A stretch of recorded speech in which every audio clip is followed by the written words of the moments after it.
ক্লান্ত শরীরে হাঁটছে সাজিদ। কাজে আসার সময় স্ত্রী বলে দিয়েছে ঘরে রান্নার কিছু নেই। বেতন হাতে পাবে 10 দিন পর। এই 10 দিন কিভাবে চলবে? এসব ভাবতে ভাবতে সাজিদ ঘরে ঢুকলো। স্ত্রী রান্নাঘর থেকে চেঁচিয়ে বলল, হাত মুখ ধুয়ে নাও, লুচি আর বুটের ডাল রান্না হচ্ছে।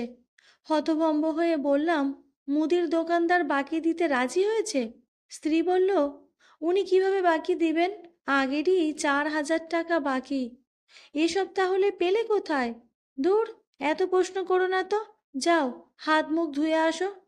আর কিছু না বলে সাজিদ হাত মুখ ধুয়ে এসে খেতে বসলো। খেতে বসে আর কিছু জিজ্ঞেস করলো না। পরের দিন আলু ভর্তা মুসুর ডাল রান্না করতে দেখে সাজিদ তার স্ত্রীকে বলল, ঘরে তো টাকা নেই, কোন দোকানদার বাকি দিচ্ছে? কোনো দোকানদার বাকি দেয়নি। তবে এসব আসছে কই থেকে? জমিয়ে রেখেছিলাম। প্রতি মাস শেষে তো এরকম টানাপোড়েন চলে। তাই বুদ্ধি করে প্রতিদিন রান্নার সময় একটা আলু, একটু চাল, একটু ডাল আলাদা সরিয়ে রাখতাম। মাসের শেষটা এখন দিব্যি চলে যাবে।